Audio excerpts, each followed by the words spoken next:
Good afternoon and happy Saturday, travelers. I'm going to come to you with just a short kind of astrological open reading here. And the reason why is November is going to be quite,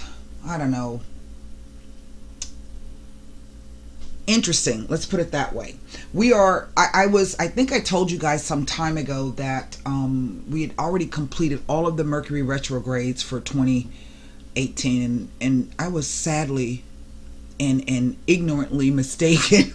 We have another Mercury retrograde coming up in November, and so that means it will be going across the Thanksgiving season. For the past couple of years, it has occurred between Christmas and New Year's. If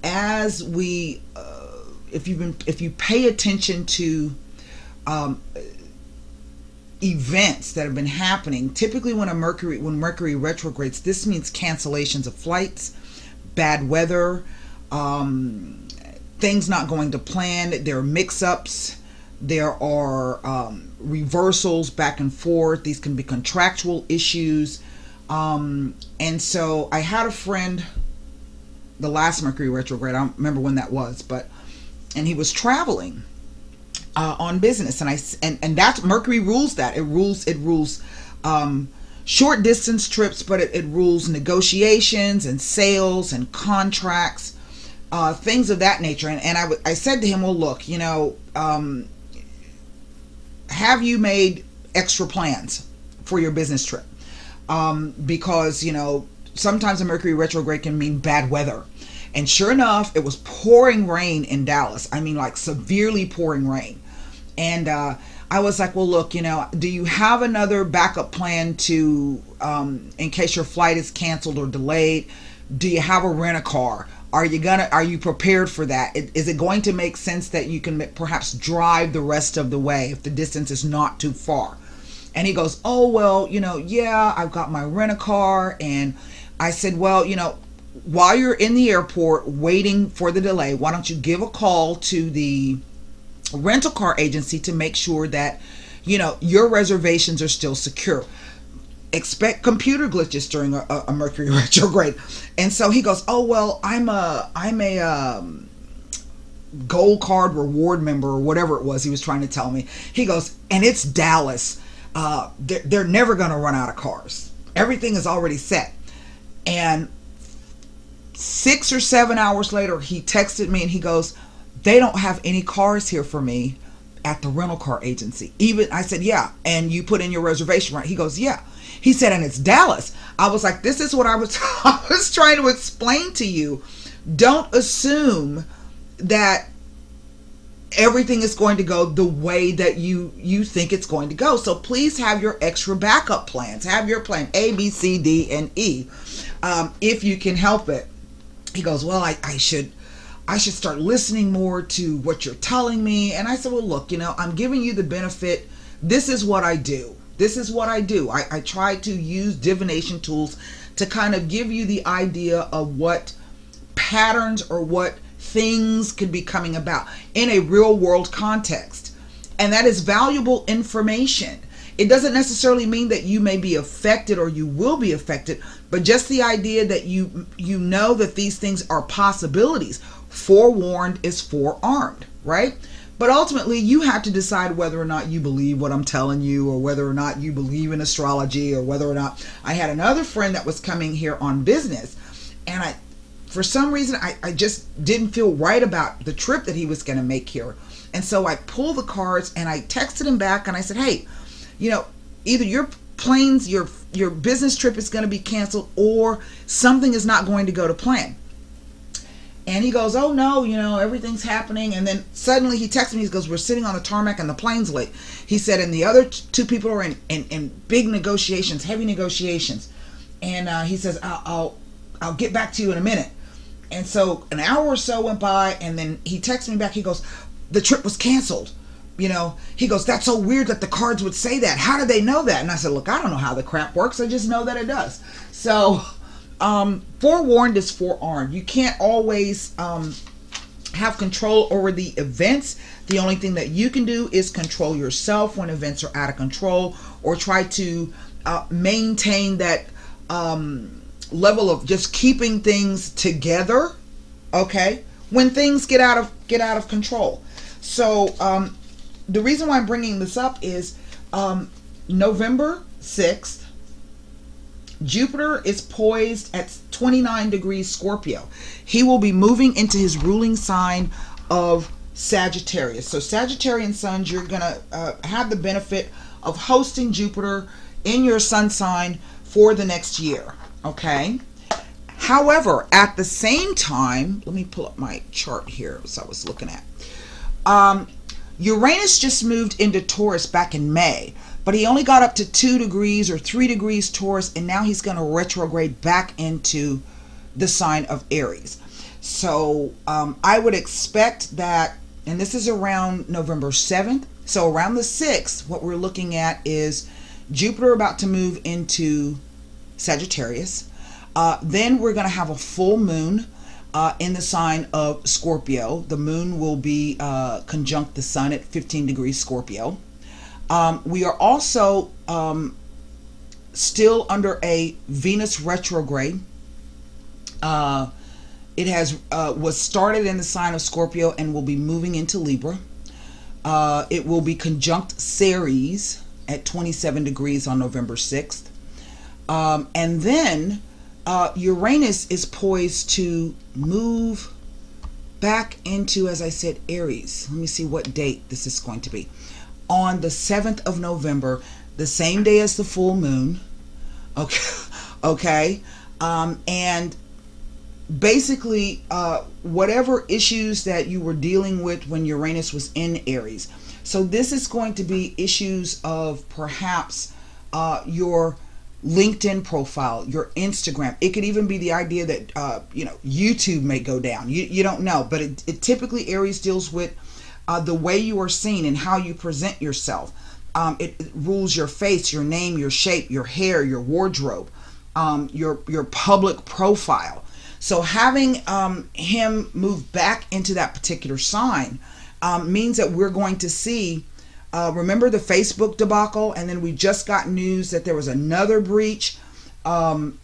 So you can expect some of those things to perhaps come back again, and you're going to be tasked to reevaluate how you are seen, the way that you look. Is the outside more important than the inside?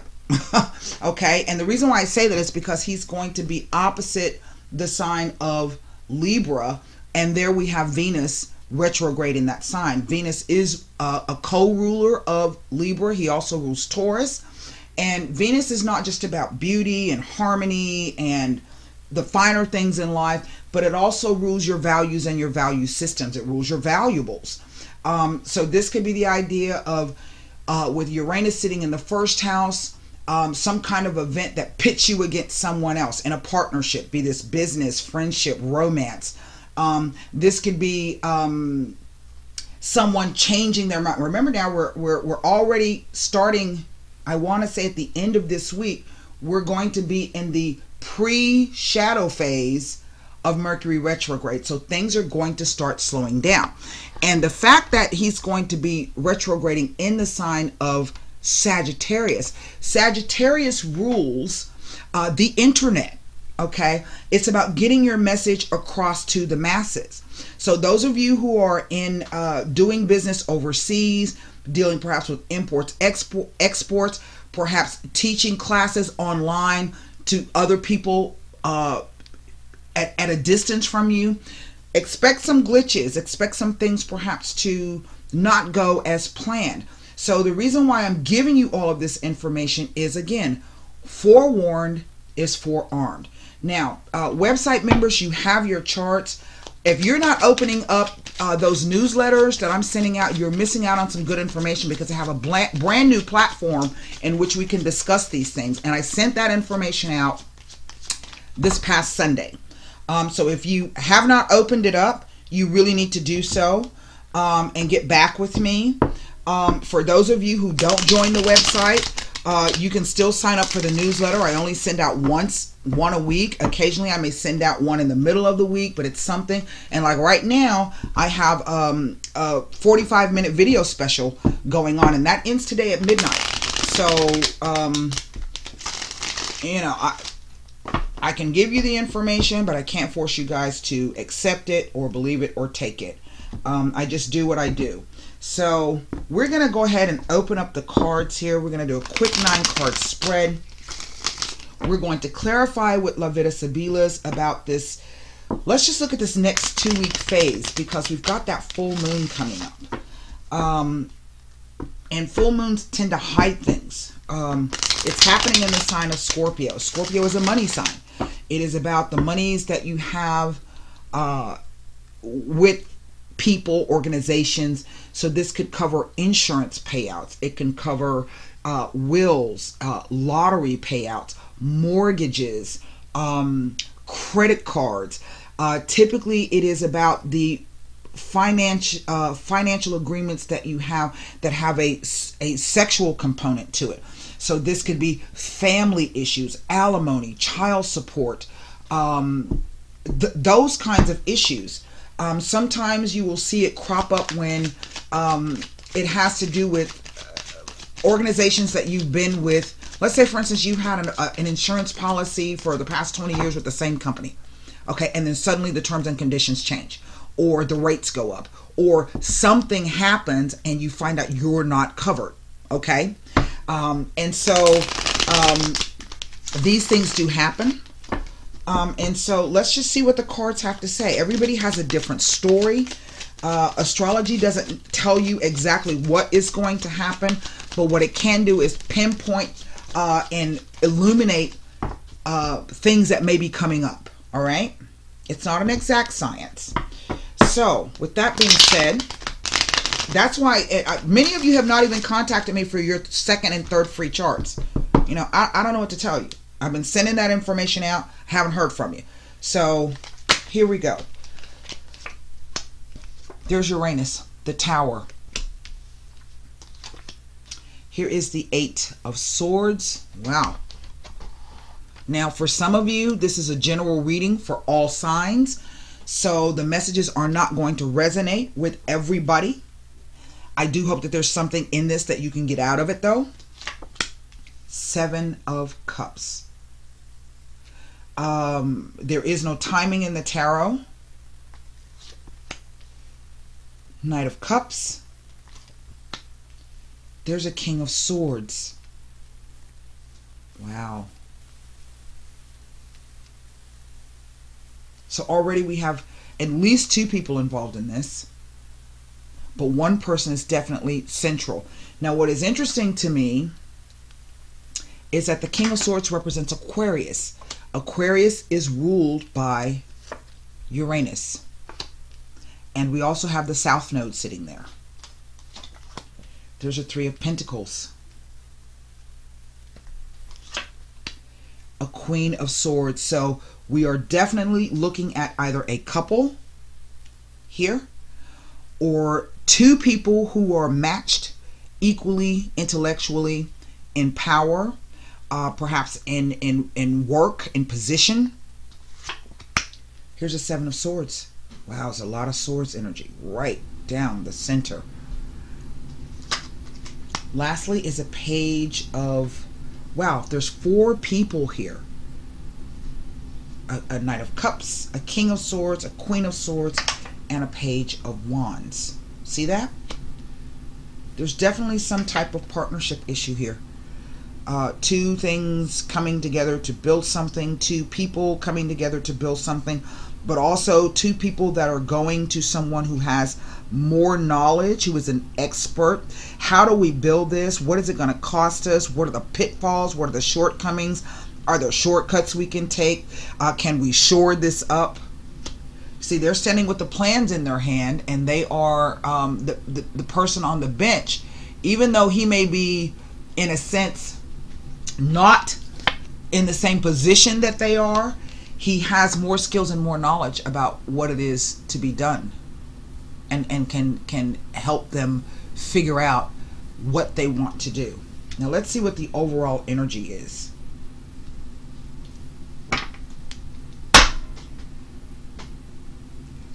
The Nine of Cups. So what this tells me is,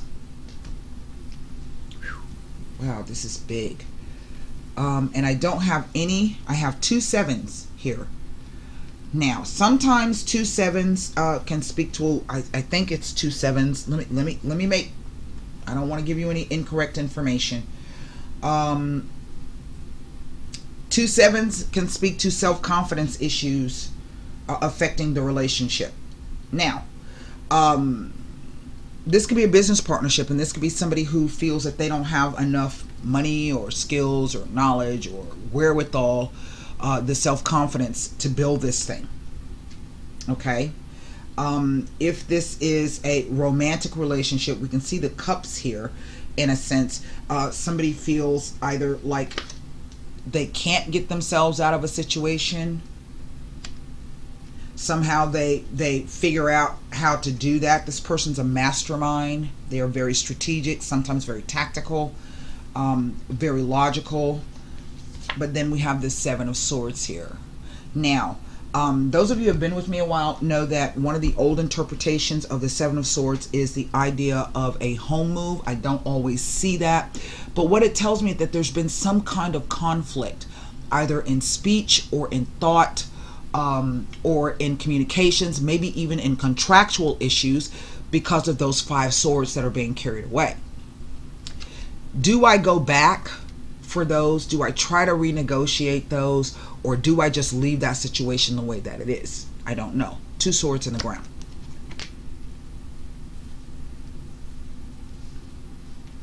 The other meaning of the 2 sevens, and let's, you know, take a real look at this.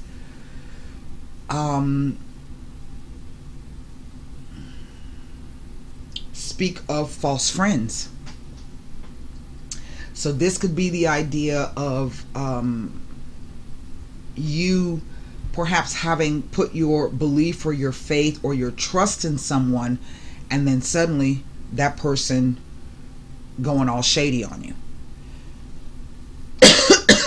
There's definitely a conflict between the way that we think, or how we feel about the situation emotionally, as opposed to what's being said, what's being done, what our perceptions are, our beliefs are.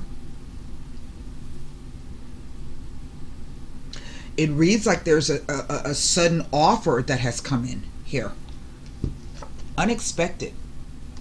But you know, the thing about this Knight of Cups is that's a tentative offer to begin with.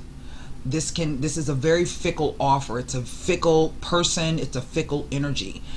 They can promise you the world, but never make any moves to actually bring that into fruition. You see how the horse is not even stepping over the stream yet? It's like a rather of a hesitancy. So then the question becomes, do I do this on my own? Do I let sleeping dogs lie? Or do I turn around and go back and do whatever it is that I needed to do about it? Whatever this thing is, it is associated with the idea of something that you have perhaps always wanted and wished for. And so you will hear, you know, we know that old saying, be careful what you wish for. This could be one of those things where, you know, you wished for something, and now that you got it, you're like, what in the hell was I thinking when I said this is what I wanted? Because it could be a situation now in which it may be difficult to extricate yourself. See, she represents, remember that idea, we're talking about Venus, this is Libra. Okay, she represents the sign of Libra, and so this is about Venus. So Venus is about, the sign of Libra is about truth, okay?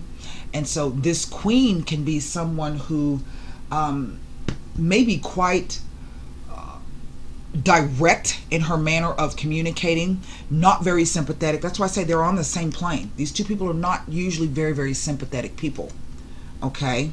And if what you're saying to them doesn't make any damn sense, they're just not going to believe it. And they're going to be, and you're going to have to, if you're going to be in an argument with them, you're going to have to reason with them with logic, because emotion and sentiment is not going to cut it for them.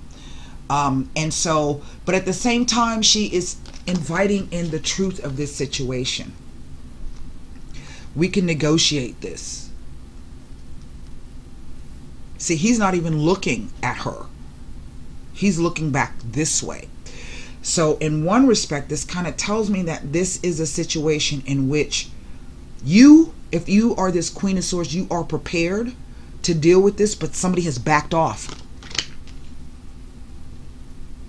And maybe you don't have any clarity on why that is. We see this Seven of Cups here that is in line with this King and this Queen. So this says that there are many options to choose from. Perhaps not having clarity on what is the most beneficial thing and or the most important thing. This could also be the fear of, you know, if I do this, you know, it's gonna, there's all these other things that, this could be the idea of fantasy, imagining all of these wonderful things. That person is in kind of a relief. So we don't know if this is a dream state that the person is in or if this is a nightmare fugue. We don't know. But the positive part of this card says that really you can, if you whittle it down to what is the most important thing, what is the real truth in this situation, you positively can get everything that you want out of it. So I think it's going to require seeing through illusions and getting to the heart of the matter. So I can't look at any of these cards here, okay? Because they're all court cards. So as I said, this tells me that there's many people involved in this situation in one thing, in one situation. But there's also two different types of messages coming in or news coming in. That's what Knights and Pages do. Sometimes Knights bring gifts. The Pages just go out before. And neither one of these Pages or Knights support this mental energy. One is emotional, one is more determined and focused. So what I can do is look at the Eight of Swords, the Seven, the Seven of Cups, Seven of Swords, and the Three of Coins as they relate to the Tower. So this is what we're going to do. So we will start with the Eight of Swords, and then we're going to pull Sibilas on this to see. Sometimes this is the victim card. Man, I can't, you know, damn it. And a lot of times it is, if you feel that you're in that particular situation, it can be the idea that you're feeling sorry for yourself, but yet you got yourself into that situation, right? And in order to get yourself out of it, you just have to see yourself out of it. Now, sometimes the Eight of Swords can say that if you are waiting on a message, it's going to come, and we see that. This reads like something quite out of the blue and unexpected happening, and we find ourselves in a situation that really we just don't know how to even feel about it. And then suddenly either an offer coming in, but there are conditions on this offer. Now it says, be wary of betrayal when the Eight of Swords appears in a reading. Keep your eyes and ears open and remain very aware at this time. You are asked to use your intuition and inner knowing. But this says you're having difficulty doing that. And it's really between this King and this Queen here. I don't see anything else. It says the Eight of Swords surrounded by lots of swords, and in effect we can do that. It said it may be indicating a health or medical condition that needs to be seen to. Do not ignore. It may be indicating an operation, so don't ignore your health issues. I'm not necessarily getting that. Maybe somebody told you that they're sick and they're not. Maybe they've been fibbing about it. I don't know. Let's move to this Seven of Cups here. It's really something quite unexpected. And that's usually what the Tower card, whatever does it, like shakes you to your core and your foundation. Seven of Cups. Let's see if it tells us anything. And if not, we're going to take a look at nothing about the Seven of Cups. So now we're going to move to the Three of Coins.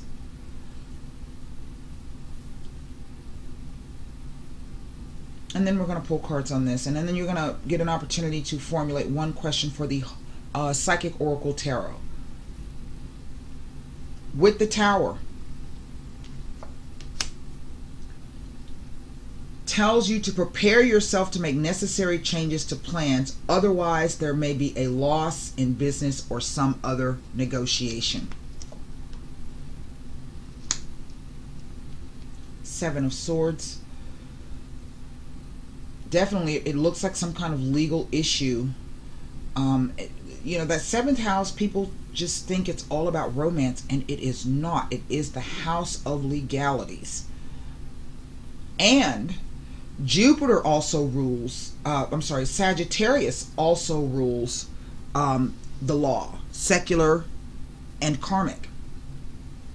With the Nine of Cups, the Seven of Swords, is informing you that your wants and desires will come to fruition, but not necessarily as you would expect. And that's why I think this is a renegotiation tactic. See?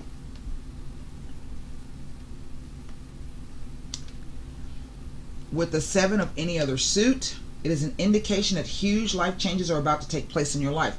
It is also a strong indication that you have reached an important point in your life and change is inevitable. It tells of starting over under new and different circumstances, and new favorable conditions abound. So like I said, absolutely positively, you can figure your way out. You can rebuild this. You can renegotiate this. You can reinvest in this. And that is that Venus energy. Anytime any planet goes retrograde, you have to redo things. And it's never, you know, it sucks sometimes having to go back over something, but usually that gives you the benefit of hindsight. What did I miss? Let's take a look. I want to look at this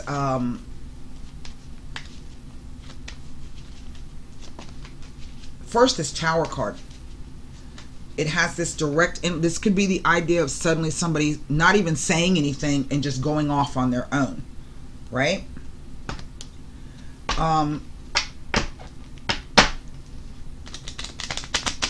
This could be the idea, the Tower over to the Three of Pentacles, that out of the blue you got some kind of notice in the mail about something, and now you're tasked to figure out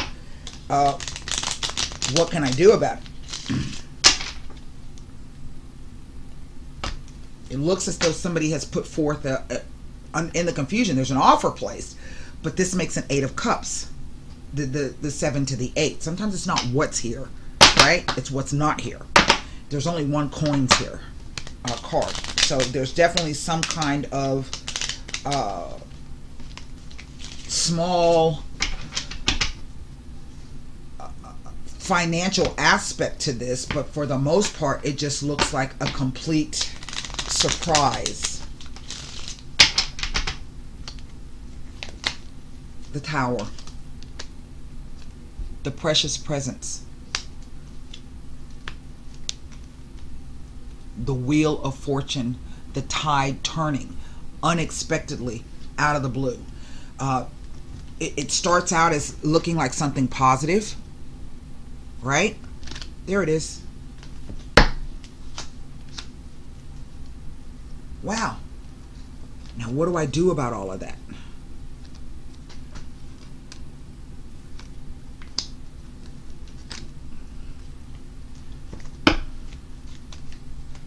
I want to look at the Seven of Swords. Then I'm going to work it back up to the Seven of Cups. Be ready, please, to formulate your question.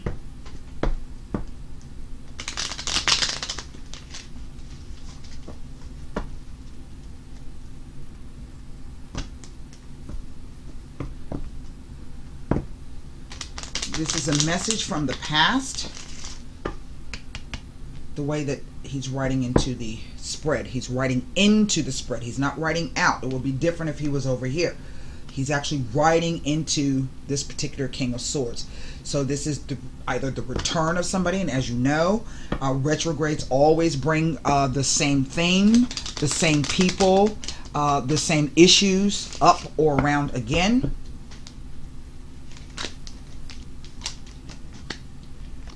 Allegrezza al cuore. Here's the Three of Cups on the Seven of Swords. There it is, the prigione. Somebody who is limited and constrained. And as you can see, you see the stance of the King of Swords? His sword is blocking this. Yeah, baby, it's a good time, but I'm not willing to, or I can't move. Maybe the person is telling you that they can't move, and you're suspect about that, or they are not moving and you can't figure out why, right?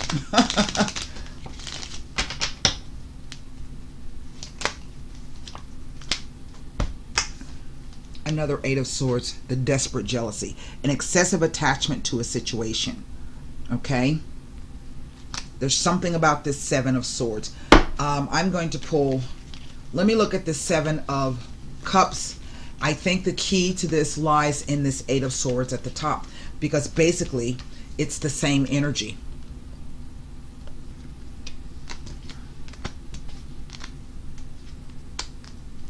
And that's the same mental energy. Shit, now I can't get out of this situation. Holy smokes. The Lamante, male. Same sex or heterosexual, whomever's going to take the role of the male in the situation. Remember I said it's somebody from the past.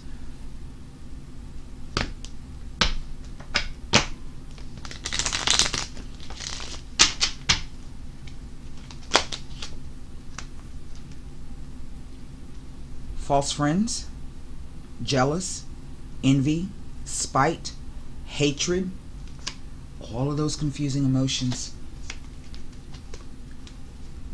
And definitely some kind of familial aspect or friendship aspect. There's that Libra.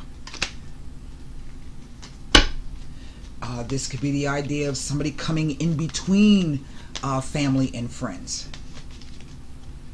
A past lover who has now turned into an enemy.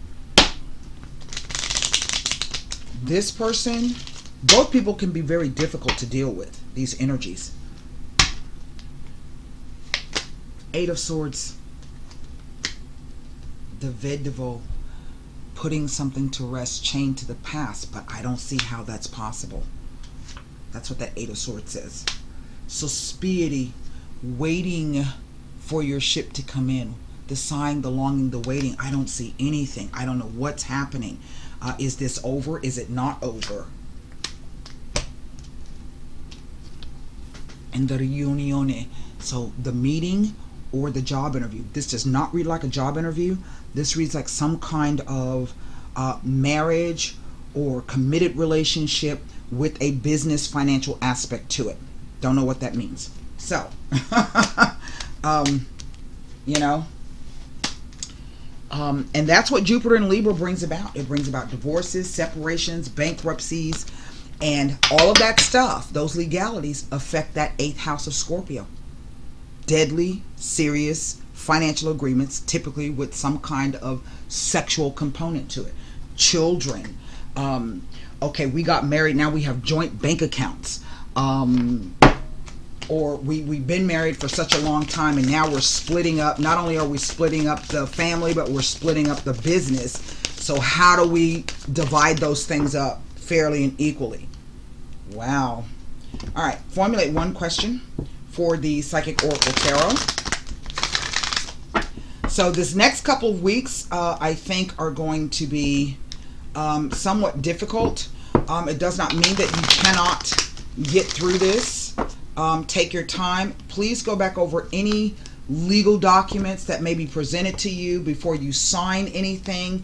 If you can, get the help of professional counsel. I'm just a tarot card reader, okay? I can show you the energies around it, but I can't tell you what the outcome is going to be. And then you may have to reevaluate some things. There's you know, lots of retrograde. And definitely something you're not going to be able to see because of the full moon. So this next 2 weeks is going to be, I think, interesting, as I said. Now, what we have is the Six of Wands. Victory and success. It don't mean your victory. Okay? It requires a personal reading. But let's read this.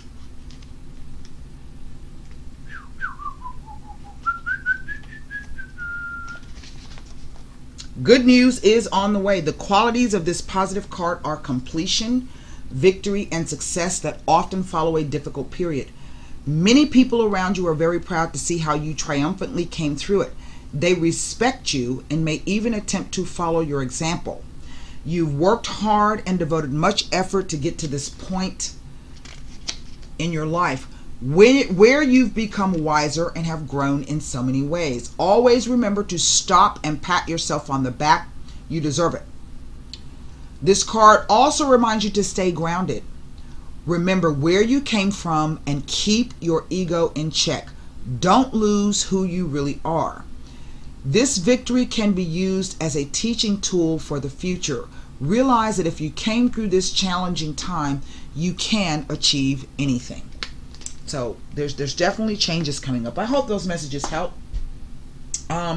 You can find the web address in the description box. You can click on the little eye that's going to pop up here periodically in the right-hand corner of the video. If you are interested in getting that 45-minute video reading special, it ends tonight at midnight. When you go over, just go to the menu at the top. You should see it. It'll say 45-minute video special reading. And that's it. Sign up for the newsletter. Come over and join me for, $7 for 30 days, and you get access to everything that people pay the $50 a year for. Charts, extra videos, not just tarot videos. There's astrology videos, metaphysical videos, there's ebooks, there's documents, there's downloads, there's discussion. So come on over, or not. Sign up for the newsletter anyway. Till next time, I hope those messages help, and namaste. Where's my thingy?